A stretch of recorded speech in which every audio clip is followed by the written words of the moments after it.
Oke, terima kasih. Assalamualaikum warahmatullahi wabarakatuh. Waalaikumsalam warahmatullahi wabarakatuh. Bapak Ibu semua, Alhamdulillah malam ini kita semua bisa meluangkan waktu eh, dan 60 partisipan, 61. Eh, ya sebagian ternyata teman-teman GSP dan sebagian teman baru nih. Nambah nambah saudara baru.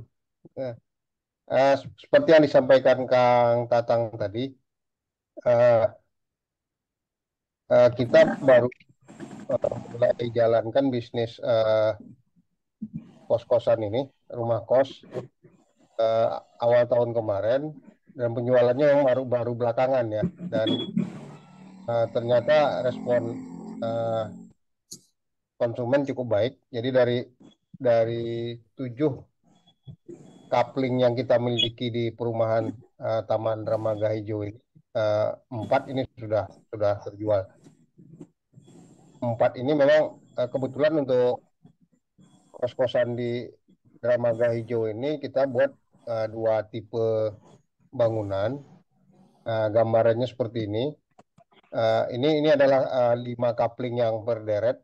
Eh, karena adanya 5 berderet, kita coba bikin dua bangunan di mana yang di tengah ini eh, bangunan 3 lantai yang bisa dibuat menjadi 12 atau 13 kamar dengan rooftop garden seperti ini.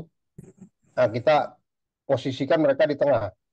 Jadi kiri kanan yang tipe 9 kamar 2 lantai, diselingi oleh yang 3 lantai, diselingi lagi oleh yang 2 lantai, kemudian 3 lantai. Jadi kalau sekilas kita lihat itu ada lima bangunan, ada dua di tengah yang menjadi ininya, ikonnya menjadi gedung yang lebih tinggi sedikit, sehingga ini seperti satu kesatuan gedung besar gitu. Uh, dari kelima ini, yang 2 lantai ini sudah habis semua. 2 lantai dari 4 ya unit, satu lagi itu kita adanya di blok lain ya. Kalau kita lihat di sini blok B. Nah, ini dari 4 yang terjual ini dua dibeli oleh konsumen existing. Yang satunya sudah punya cukup banyak sebelumnya baik dari GSP 1 maupun GSP 2. Kemudian kemarin kita ada GSP 2 tahap 1 sudah punya sekitar 10 unit. Sekarang nambah satu rumah kos lagi. Nah, kemudian yang satu lagi konsumen GSP 1 tahap 2 yang sekarang lagi kita bangun. Jadi kalau tadi Kang Tatang sampaikan 7 unit, itu 7 unit yang sudah operasional dan dengan jumlah kamar 260. Sementara di siang kita sudah mulai serah terima untuk 4 tower yang baru. Tower pertama Condo Villa. Jadi sekarang ada 4 lagi yang akan ini ya, yang akan operasional. Jadi total jumlah tower yang ada di GSP itu, di GSP 1 ada 8, semuanya insya Allah beroperasi nanti di pertengahan tahun ini, yang tambahannya. Kemudian di GSP 2 ada 3, jadi 8 tambah 3 ada 11. Nah, itu gambaran yang ada di GSP. Kemudian mungkin kita ini agak loncat-loncat dikit ya. Kita eh, balik ke kenapa kita bicara ke ownership. Nah, ini sebenarnya eh, pemikirannya muncul dari hasil survei. Eh, dalam sebulan terakhir ini cukup banyak konsumen yang datang dan berminat untuk mengambil eh, rumah kos yang ada. Nah, sebagian dari teman-teman itu eh, ada pada posisi usia menjelang pensiun sekitar 50-an. Waktu kita bicara dan dana cash juga belum tersedia full, sebagian membutuhkan eh, dukungan KPR. Nah, Kecil itu tuh gue ingat gue kalau yang baik-baik nih orang-orangnya yang biasanya di layar kayak Jahara tuh. kita coba coba bicara dengan bank. Kebetulan selama ini proyek GSP ini kolaborasinya dengan Bank BSI. salah satu isu yang muncul adalah jangka waktu untuk KPR-nya relatif terbatas, sehingga jumlah angsuran bulanannya juga cukup besar jadinya. Nah, ini menjadi kendala untuk teman-teman yang mau memiliki eh, rumah kosnya secara langsung, terutama untuk yang tipe di blok G14 dan G16 yang 3 lantai itu kan karena jumlah kamarnya ada 12 atau 13, kita kan menghitung biayanya harganya itu sekitar 200 juta per kamar. Jadi kalau 12 kamar berarti 2,4. Nah, untuk harga di atas dua ini eh, relatif agak sulit ya untuk menyediakan dana cash, sehingga kita mencoba melihat opsi lain. Opsi lain kebetulan beberapa waktu yang lalu saya sempat mempelajari model yang dijalankan oleh eh, Hotel Aston. Jadi mungkin teman-teman, bapak-bapak, ibu semua bisa melihat Instagram mereka, ada juga di website.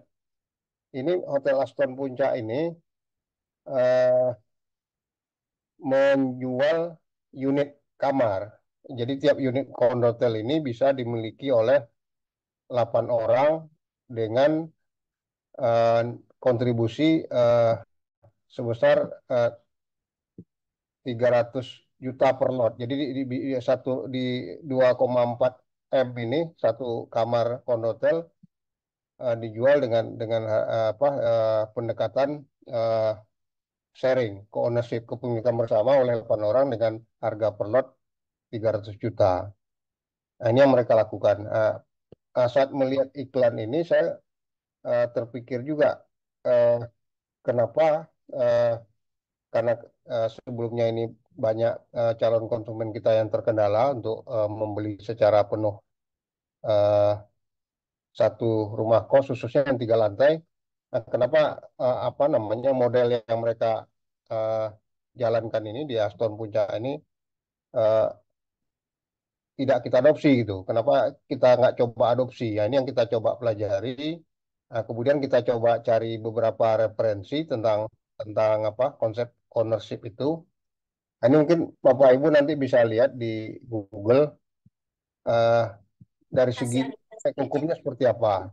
Jadi praktek sistem investasi ownership di Indonesia ini ada beberapa referensi yang bisa kita lihat.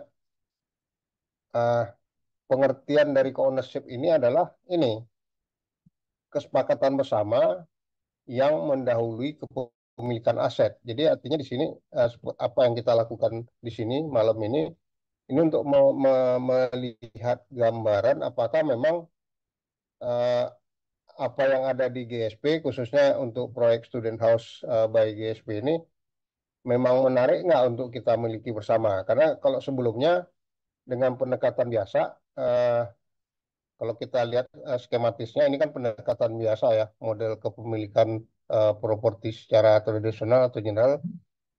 Ini satu orang investor dia membeli aset. Nah, ini udah terjadi nih dengan 4 unit cost yang kita miliki sekarang. Jadi yang C13, eh, 15, 17 dan B08 ini udah terjual dengan pendekatan ini. Dan ini memang model-model kepemilikan yang paling lazim ya dalam bentuk rumah rumah kos. Sementara untuk GSP apartemen kos kita menjalankan model yang di tengah, model ownership kepemilikan unit properti dengan peraturan itu. Nah, ini semua yang ada di GSP jalankan di investor yang membeli unit. Kepemilikan unit adalah 100%. Nah, dia memiliki aset berwujud berupa properti dan tanah dan bangunan, di mana dalam konteks strata title eh, 100% dimiliki oleh investor adalah unitnya, sementara tanahnya adalah milik bersama. Nah, pendekatan yang dijalankan di Aston atau di beberapa model bisnis kepemilikan bersama untuk properti ini adalah si developer memfasilitasi pembentukan ini. PT yang akan memiliki propertinya. Di mana nanti terhadap PT ini investor punya hak kepemilikan saham sesuai porsi yang mau diambil. Jadi di sini PT ini nanti akan didirikan, fungsinya adalah sebagai tempat Bapak Ibu sebagai investor untuk mengambil porsi, di mana uh, aset ini, lahan dan bangunannya nanti 100% milik uh, PT, PT, PT baru sebagai pemilik ini. Konsep kepemilikannya seperti itu. Co-ownership-nya di sini adalah co-ownership dalam kepemilikan PT. Di mana PT ini memiliki aset lahan dan bangunannya secara uh, secara full. Nanti aset ini dijadikan atas nama PT yang baru kan gitu. Nah, ini pendekatannya. Kalau kita bandingkan uh, ininya aspek legalitas, aspek likuiditas, aspek kebutuhan permodalan, biaya transaksi dan pengelolaan ini kalau kepemilikan tradisional tadi kita udah share ya, kepemilikan eh, tanah dan bangunan itu adalah penuh atas nama eh, investor sendiri, milik sendiri. Sedangkan dari sisi kepemilikan bersama dengan pendekatan strata title, eh, sertifikat unit ya. Jadi unit ini, jadi kamarnya sendiri yang menjadi milik milik investor sendiri, sementara tanah dan bangunannya milik bersama. Kemudian kalau dalam pendekatan co-ownership melalui saham, ini sertifikat tanah dan bangunan adalah atas nama PT yang membeli unit propertinya, lahannya dari developer. Kepemilikan kita, investor, adalah saham yang ada pada PT ini, pada PT yang memiliki properti. Berapa besar hak masing-masing ya mengikuti aturan yang berlaku di dalam Undang-Undang PT. Jadi kalau porsi saham kita 10% ya hak suara kita 10%. Kalau saham kita 50%, hak suara kita 50%. Jadi eh, ini proporsional aja mengikuti kelaziman yang berlaku dalam Undang-Undang PT. Kemudian dalam konteks eh, likuiditas atau kemudahan untuk mencairkan atau menguangkan kembali, kalau kalau kepemilikan sendiri, kalau misalnya kita analogikan dengan konteks rumah kos yang ada sekarang, ya karena harganya relatif eh, mahal ya jualnya mungkin nggak cepat kan gitu.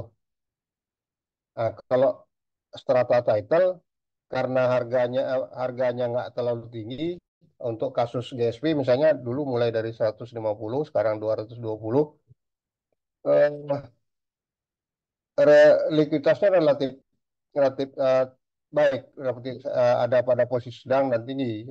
Posisi sekarang tiap ada unit yang mau dilepas oleh pemilik yang sebelumnya rata-rata ini nggak sampai dalam 1 bulan udah terjual dan harganya lumayan tinggi. Untuk GSP 1 itu yang secondary sudah di kisaran 250 jutaan, padahal dulu mereka 150. Nah, ini untuk strata title. Ini yang terjadi di GSP.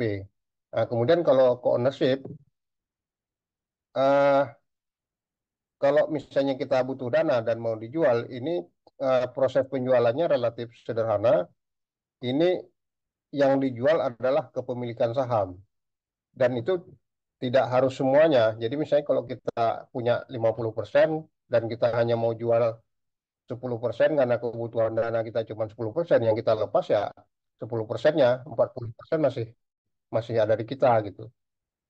Dan umumnya karena ini menggunakan aturan eh, perseroan terbatas ya, tahap pertama kita harus tawarkan dulu kepada sesama pemegang saham. Kalau tidak ada yang mau ngambil baru ke pihak ketiga. Tapi umumnya dengan ditawarkan kepada sesama pemegang saham, sepanjang pemegang saham juga nyaman dengan kondisi kinerja perseroan, tentu mereka juga akan berminat untuk duluan gitu gitu. Nah, kemudian dari sisi kebutuhan modal, kalau kita bicara contoh yang ada di sini, Apa arti bahasa Indonesia-nya? ya tentu relatif besar ya, perlu dana yang lebih dari 1 miliar untuk memiliki satu rumah kos. Kalau strata title eh, relatif lebih rendah, sementara ini ya kita ada di kisaran 200 juta seperti tadi Pak Tatang sharing. Jadi masih kisarannya seperti itu 200-250 juta per unit. Sementara untuk konsep ownership ini kepemilikan sahamnya kita buat lebih kecil lagi. Jadi satu lot itu cukup 100 juta atau 100 lembar saham. Satu lembar sahamnya 100 juta. Jadi setengah kamar. Karena dalam konteks rumah kos ini kita harganya harga acuan yang kita pakai di kisaran 200 juta per kamar. Kalau rumah kos, kalau apartemen kos kisarnya sekarang dari kisaran di 220 sampai 250 juta per kamar. Kenapa harga kamar di rumah kos ini relatif lebih murah? Ya, ini pertimbangannya lebih kepada uh, lahan yang tersedia. Lahan yang tersedia di rumah kos ini kan adalah berupa coupling yang sudah ada di dalam perumahan itu sendiri. Luasnya sudah tertentu. Dalam konteks proyek kita, Student House, itu ukuran coupling 8 kali 13, 104. Sementara kalau kita bicara uh, apartemen kos GSP, baik itu satu maupun GSP 2, lahan itu kita hanya bangun 30%. 70% itu untuk fasilitas, untuk parkir, untuk taman dan sebagainya. Jadi eh, harga lahan juga dibebankan kepada harga bangunan, makanya harga bangunannya lebih lebih tinggi. Nah, sementara dalam konteks rumah kos, harga lahan yang dibebankan ke unit kan relatif sedikit karena luas lahannya memang tidak besar gitu. Untungnya untuk konteks lokasi kita eh, di Taman Dramaga Hijau ini, tadi Pak Tatang sudah singgung, itu harga NJOP-nya luar biasa, Pak. Ini kalau kita lihat di sini, eh,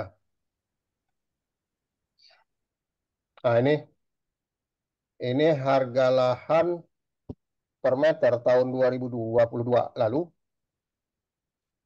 baru 2,6 juta.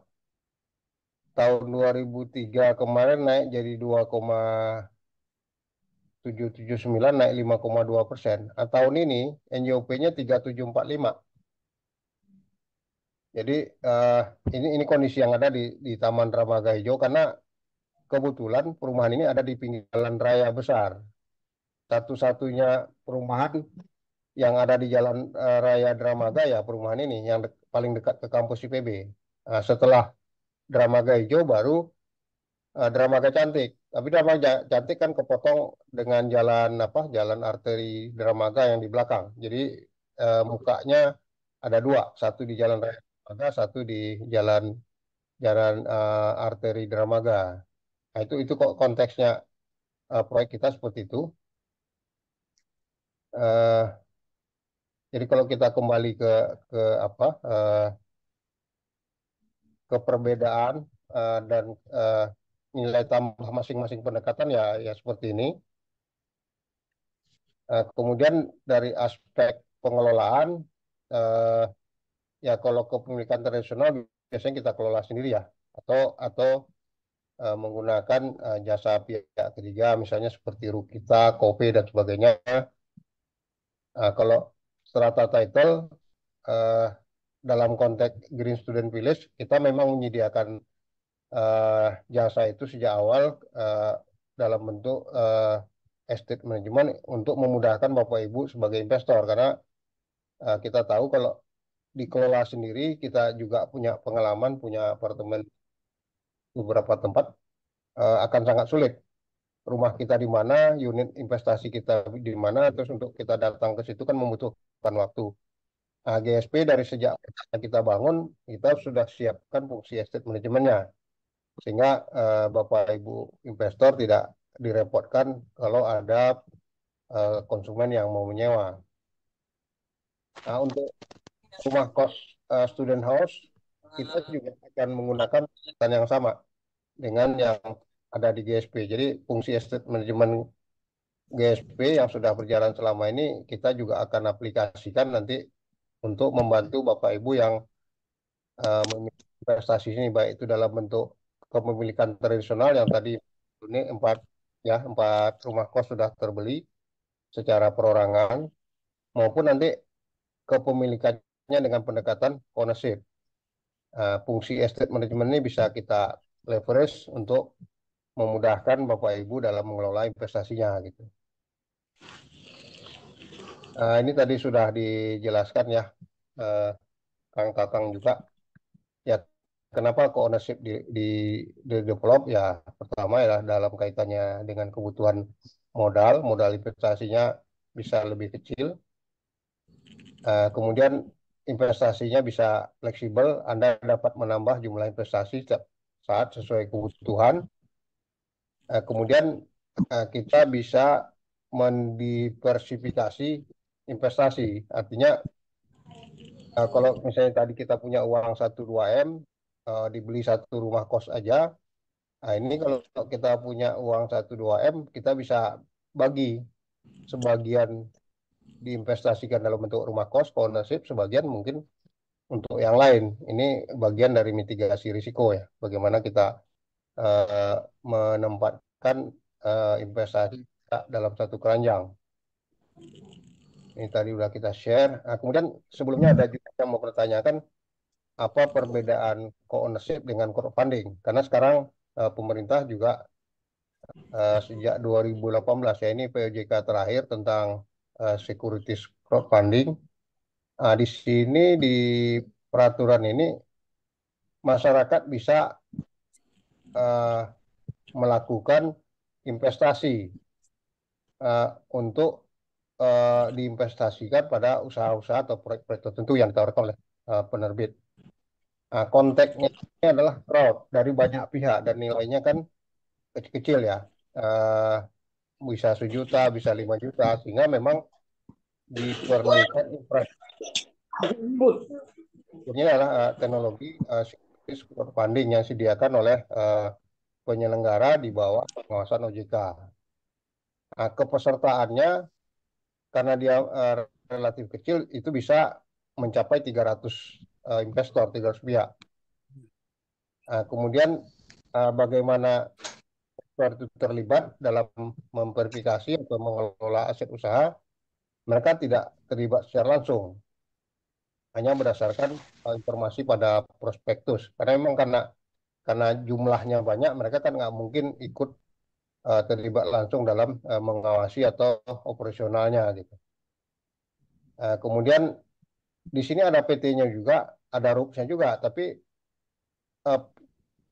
keikutsertaan investor dalam RUP-nya tidak langsung karena nggak mungkin sebanyak ini ikut.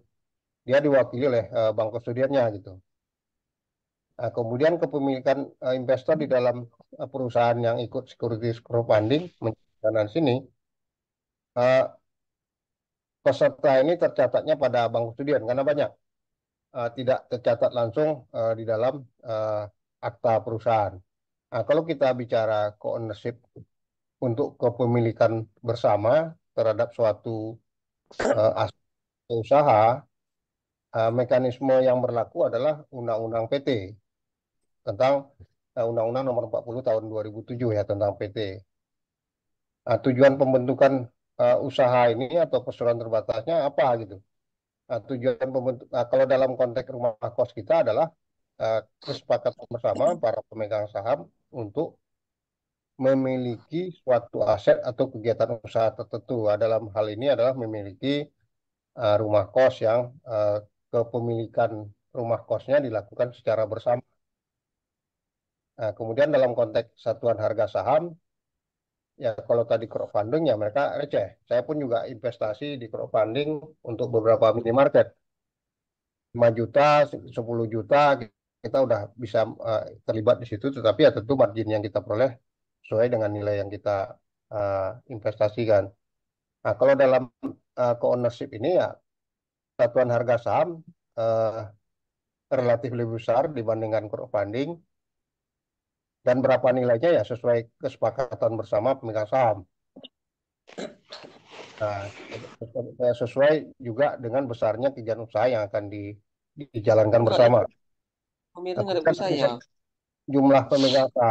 jumlah pemegang saham untuk ownership-nya tentu nggak perlu banyak-banyak kan. Kalau misalnya tadi satu rumah kos harganya 2,4 M, eh, satu lot 100 juta, kalau satu orang masing-masing ngambil satu lot cuma 24 orang.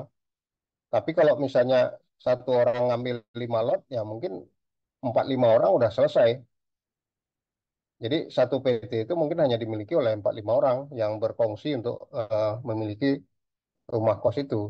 Tapi kalau misalnya masing-masing ngambil satu ya 24 orang kalau 2,4 M misalnya full dilepas.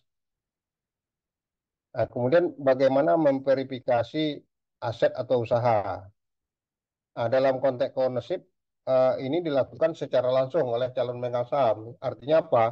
Eh, dalam konteks misalnya sekarang nih kita membicarakan rumah kos student house by GSP. Sebelum Bapak Ibu eh, memutuskan untuk membeli dengan pendekatan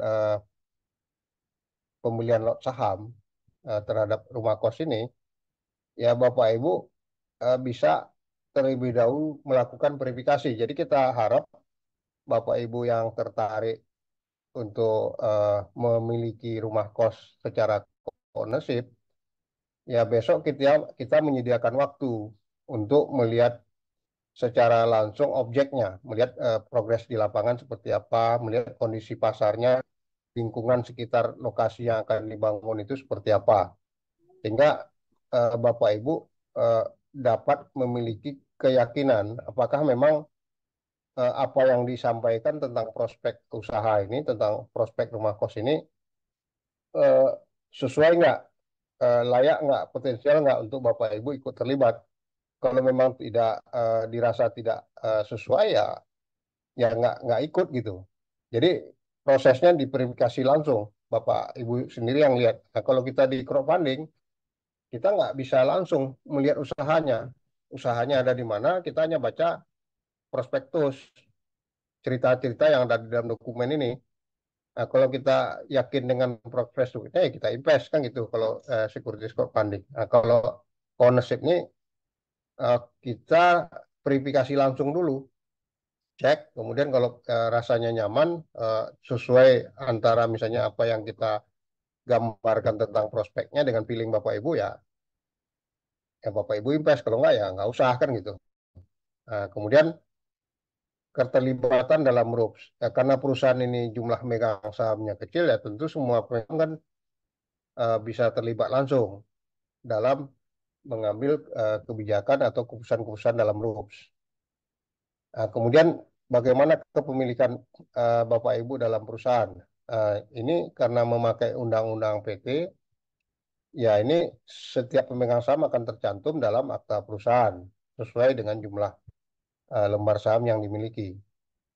Nah, jadi eh, perbedaannya di situ. Kalau kita di crowdfunding ya pakai pendekatan ini banyak dan ya fleksibel juga. Kalau kita co-ownership pakai pendekatan eh, kepemilikan bersama melalui badan hukum PT.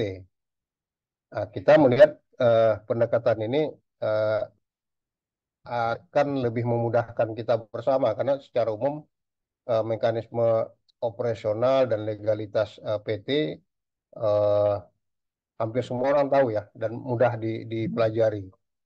Dan sifatnya kan ini sangat-sangat apa sangat sangat fair karena apa kepemilikan bersifat proporsional kemudian sesuai dengan kontribusi masing-masing kemudian semua semua pihak punya hak suara kalau di PT. Jadi Bapak Ibu bisa dengan mudah ikut terlibat dalam mengawasi kelangsungan usahanya gitu. Eh, Ya ini quote aja. Saya kira semua kita tahu siapa John C. Maxwell. Ya kalau tadi kita sendirian eh, butuh dana besar gitu kan untuk bisa melakukan sesuatu. Kalau collaboration eh, ini bisa menjadi multiplication, bisa melipat gandakan. Jadi kita bisa yang tadinya baru punya uang 100-200 juta belum bisa dipakai untuk investasi properti, dengan pendekatan kolaborasi ini ya kita sudah mulai bisa masuk ke bisnis itu. Nah, kemudian bagaimana proses ownership yang akan kita lakukan terhadap unit rumah kos student house by DSP.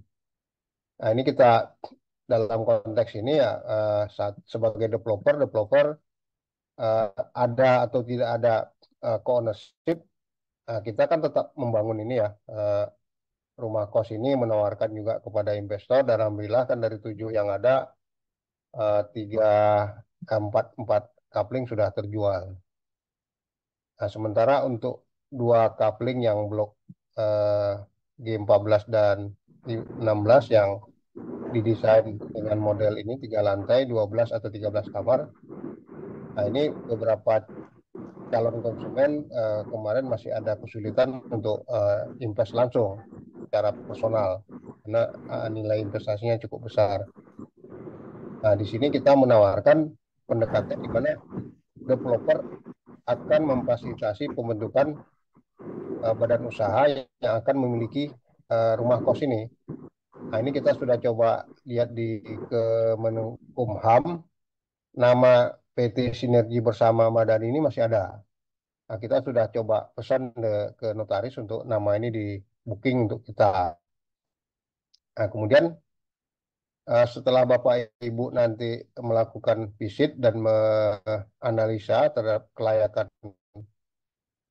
rencana investasi untuk rumah kos ini, ya Bapak Ibu bisa mengambil keputusan untuk eh, menetapkan porsi kepemilikannya mau berapa banyak, apakah 1 lot, apakah 2 lot dan sebagainya, atau tidak ikut gitu. Nah, kemudian eh, mengambil ke opsi kepemilikannya. Nah, kemudian nanti eh, setelah aset ini jadi ya estate management nanti eh, akan berfungsi untuk mengelola proses penyewaan dan operasional. Hasil pengelolaannya akan disetorkan kepada perusahaan, ke PT, ke pemilik properti. Kemudian nanti PT ini secara berkala akan melakukan bagi hasil atau dividen kepada investor. Nah, ini mekanisme yang akan terjadi. Jadi tahap awal kita di 1, 2, 3 ini adalah proses investasinya. Yang 4, 5 ini adalah proses operasional rutin nantinya. Jadi setelah uh, aset ini uh, terbentuk, terbangun, estate management GSP akan membantu mengelola. Nah, kemudian hasil kelolaan akan disetor ke rekening perusahaan, perusahaan akan bagi ke investor. Ini sama dengan mekanisme operasional PT secara biasa. Ini mekanismenya. Nah, kemudian ya kenapa Student House by GSP? Tadi Pak Tatang sudah share ya, kita sudah eh, berpengalaman di pengembangan kos-kosan di sekitar kampus IPB. Eh, Sekarang ini kita sudah punya 11 tower.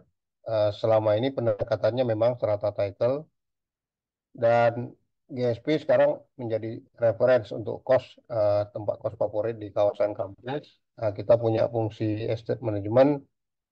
Kita juga eh, sudah mengembangkan aplikasi untuk pengelolaan penyewaan yang transparan, di mana di aplikasi ini Bapak Ibu selaku pemilik, selaku investor bisa melihat status masing-masing kamarnya apakah tersewa atau tidak. Jadi untuk aparkos GSP 1, GSP 2 ini masing-masing pemiliknya bisa melihat. Kalau dia punya 5 ya pemiliknya akan dapat akses untuk melihat 5 unitnya disewa oleh siapa, kapan, berapa lama itu ada. Nah, kemudian student house ini satu-satunya proyek rumah kos yang ada di jalan raya utama ini, Jalan Raya Dramaga. Kalau yang lain kan termasuk GSP 1, GSP 2 ini masuk ke dalam, jalannya kecil gitu. Nah, kalau ini jalannya kontainer. Jalan Raya Dramaga ya, jalan besar. Kemudian nih sedikit sharing tadi Pak Tatang sudah sampaikan ya. GSP itu mulainya dulu dari ini rumah kos student housing di dekat situ juga. Jadi kita punya rumah kos luas tanahnya 750 meter. Ini rumah kos tua yang kita akuisisi, yang kita perbaiki lagi, kita kembangkan. Nah, kemudian eh, hasil pengembangan rumah kos ini kita jual untuk memulai pengembangan proyek apartemen kos GSP 1. Jadi ini kita develop 2016, 2017 dijual, kemudian hasilnya dipakai untuk investasi lahan proyek yang pertama GSP 1 tahap 1 2450 meter. Kemudian sekarang kita kembangkan lagi GSP 1 tahap 2 menjadi 8.329 meter. Nah, ini sekarang sedang dibangun 4 tower di belakang. Eh, tahun 2020-2021 kita bangun GSP 2. Ini tanahnya kecil 2077, 3 tower, sudah selesai, sudah terhuni. Kemudian kita juga bangun konsep yang sama di kampus Untirta Serang, Banten.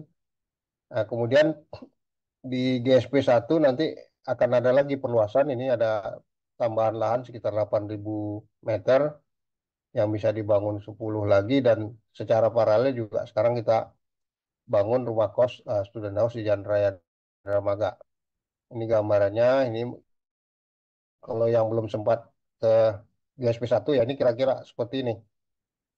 Suasananya river view, banyak tempat nongkrong, anak-anak mahasiswa orang luar juga senang nongkrong di sini. Kemudian kita punya kampung Inggris. Jadi kalau selama ini eh, orang mau kursus bahasa Inggris harus ke Pare, nah ini Parenya kita datangkan ke GSP 1 sehingga eh, nggak perlu ke Pare lagi. Kampung Inggris Pare sudah ada di GSP 1. Nah ini yang GSP 2. GSP 2 di sini ada kafe dan minimarket. Ini khusus Putri. Nah, kemudian ini yang di ini ya di Taman Drama Gaijo Student House by GSP. Jadi ini kebetulan kita dapat 5 coupling yang eh, nyambung. Nah, kita buat desainnya seperti ini. Kemudian yang coupling ke-6 berjarak 2 rumah di blok G10. Ini G13 yang di sini. Dan coupling yang satu lagi yang ke-7 itu di blok B, agak jauh ya. Nah, yang ini. Ini jaraknya tadi udah di-sharing sama Kang Tatang. eh, GSP ya konsepnya ya kita adopsi model dari eh, khusus untuk Aparkos ya, terutama kita menggunakan model eh, dormitory yang banyak dikembangkan di kampus-kampus terkemuka di luar. Nah, mereka lebih banyak mengusung konsep green living-nya, comfort living, eco-friendly, yang memungkinkan mahasiswa lebih nyaman tinggal di tempat kita. Dan alhamdulillah konsep ini kalau kita lihat di GSP 1, GSP 2 memang memberikan manfaat yang baik ya bagi mahasiswa yang tinggal. Oke, ini market IPB itu sekarang mahasiswanya 32.000. Ini data tahun 2022. Penerimaan per tahun sekitar 8.000. Nah, ini kemudian komposisi mahasiswanya 58% itu putri. Nah, untuk student house GSP by GSP kita arahkan nanti untuk putri juga. Kenapa putri? Karena eh, mereka butuh tempat yang aman dan nyaman. Nah, kalau kos-kosannya agak jauh ke dalam itu untuk putri kan mereka agak agak berpikir ya, takut dari sisi keamanan dan sebagainya. Kalau pulang malam bagaimana? Kalau untuk apa student house by GSP ini karena di pinggir jalan raya, angkutan 24 jam. Jadi mereka kalau kebetulan tidak punya kendaraan pun masih gampang untuk menjangkau dan jalan ke dalam cuma 50 meter dari jalan raya. Jadi ini nyaman untuk putri. Ini pasarnya tadi sudah disinggung sama Kang Tatang. Nah, ini mungkin eh, kenapa kita buat 12 atau 13? eh, di atas ini kalau yang 12 lantai itu kita cuma punya 3 kamar. Ada space yang masih bisa ditambahkan 1 kamar, di mana dengan penambahan 1 kamar tidak terlalu mengganggu konsep rooftopnya. Karena luas rooftop ini lumayan luas. Luasnya hampir sama dengan apa dengan teras balkon yang ada di lantai 2. Jadi kalau misalnya Bapak Ibu pengen jumlah kamarnya lebih banyak, ya eh, area rooftop ini kita kurangin aja jadi luasnya sama dengan balkon. Tapi kalau pengen rooftopnya gede, kurang lebih hampir 2 kamar tuh yang dikorbankan. Jadi dapatnya 12 kamar. Ini adjustment ya. Jadi kalau kita lihat di sini, di denah ini, eh, nah ini untuk tipe 12 kamar, ini area rooftop. Luas sekali ya. Nah, ini di lantai 2 balkon, seluas ini. Nah, di sini di bawah ini kamar kita kurangin menjadi ruang tamu. Kenapa dikurangi? Ini supaya parkir lebih luasa, karena kan jumlah jumlah orangnya banyak.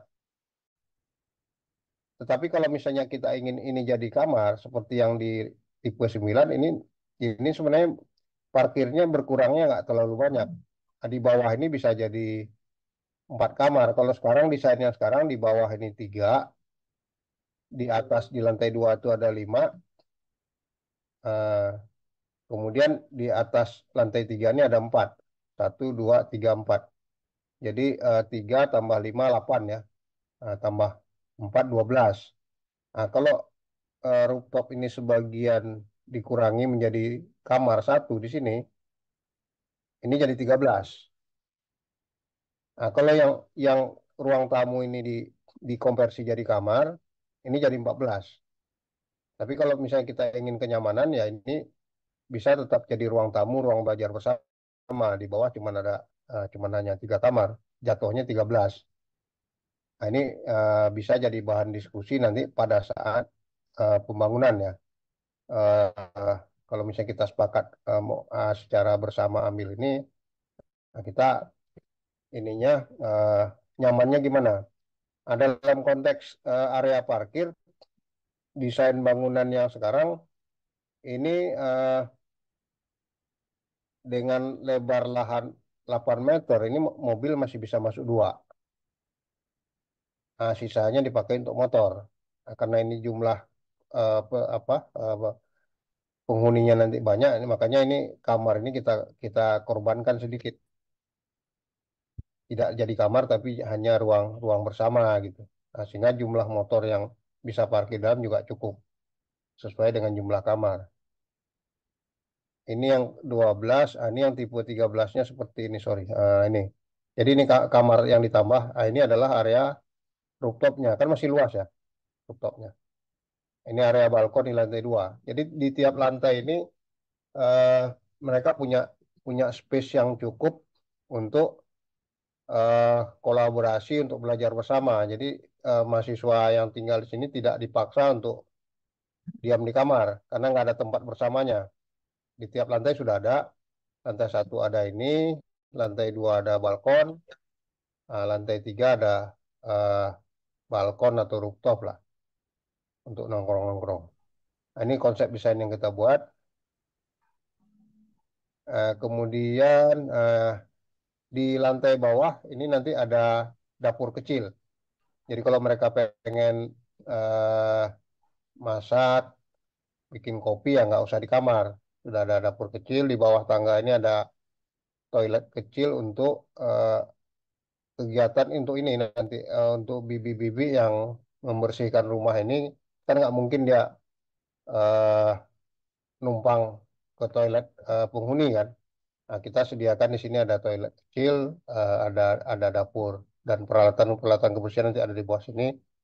Dan di bawah ini juga kita sediakan space untuk menempatkan mesin cuci, front loading. Jadi kalau mereka kan ini karena untuk putri ya, mungkin sebagian mungkin dia laundry, sebagian mungkin cuci sendiri gitu. Yang besar-besar mungkin dibawa ke laundry. Nah, kita sediakan space untuk mesin cuci di bawah tangga ini. Jadi cukup kompak. Kemudian desain kamar tidur ya seperti ini. Ini sudah ada di nanti kalau besok Bapak Ibu ke lokasi show unit, kita buat kompak seperti ini. Suasananya masih masih enak, lapang. eh, Meja belajar, ada tempat TV juga, ada lemari pakaian yang cukup. Ini adalah kondisi real ya, yang ada di lapangan sekarang. Kalau besok visit ya udah lihat ini seperti ini. Nah, kamar mandinya seperti ini. Ini juga real, ada water heater, ada shower, ada wastafel, dan keramiknya full ke atas. Jadi bersih, nggak ada lembab-lembabnya gitu. Kloset, kloset duduk. Ini gambarannya. Eh, Kemudian ini area balkon, nanti tinggal di finishing seperti apa. Nah, ini area rooftop. Jadi ini ada kamar berderet sini 3 sama satu di sini. 4. Kalau ininya dikurangin ya jadi 5 di atas. Itu mungkin gambarannya ini tadi sudah kita share ya. Kemudian dari sisi investasinya, eh, ini sebentar ya. Nah, ini kita coba lihat dari sisi eh, harga harga unit. Jadi kalau misalnya kita eh, lahan yang sama kita bangun dengan konsep tipe 12 kamar, harga rata-rata eh, per kamar untuk kos-kosan ini adalah 200, berarti 2,4. Kalau kita sepakat membangun jadi 13 kamar, ya harga eh, bangunannya, tanah dan bangunannya 2,6 kan gitu. Nah, kemudian eh, ini untuk nilai harga bangunan ya. Nah, kemudian eh, karena ini ditransaksikan kan ada biaya BPHTB ya untuk balik nama, pajak, eh, bea peroleh hak tanah dan bangunan, dan nanti proses balik nama ini kurang lebih 5% plus biaya notaris ya. Jatuhnya sekitar segini, sekitar 150-160 jutaan. Jadi nilai investasinya ya harga harga bangunannya tambah BPHTB-nya, tambah biaya notaris. Kurang lebih 2,55, yang satunya 2,77. Nah, kemudian eh, rencana pe, apa penerbitan sahamnya, harga saham per lembar ini adalah di harga 1 juta.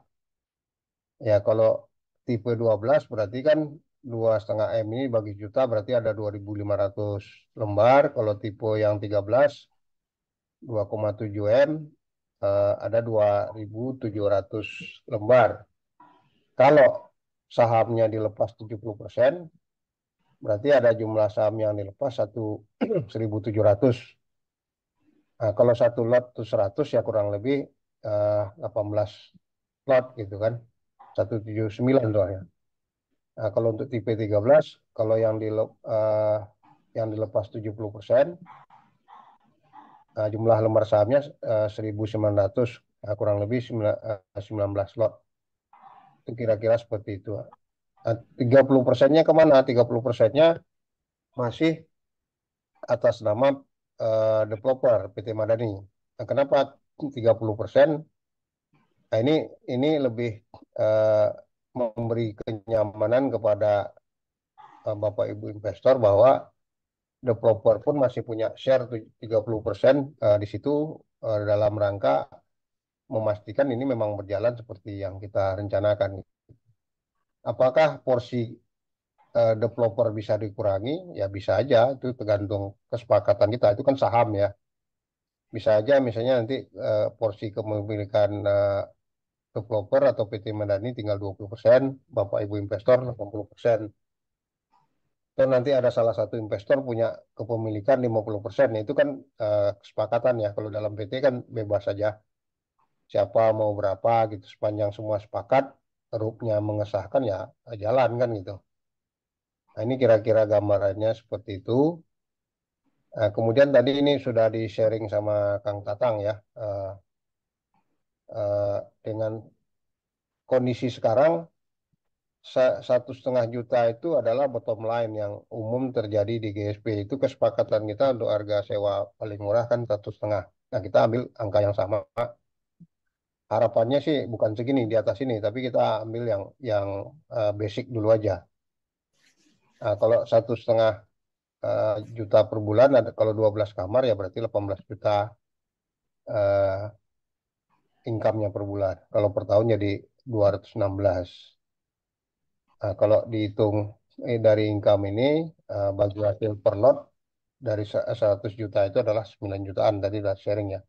Nah, kemudian kita juga untuk operasional kita menerapkan konsep yang sama dengan di Aparkos. Aparkos itu eh, ada dua komponen ya. Satu sewa, sewa itu selama ini kita eh, dari konsumen itu bayar langsung kepada pemilik, kepada owner, kepada investor. Jadi tidak tidak melewati estate management, kecuali yang ikut serta kampung Inggris, karena kampung Inggrisnya kan nggak bisa bayar langsung ke masing-masing rekening, jadi itu di pooling di kita, baru nanti kita transfer.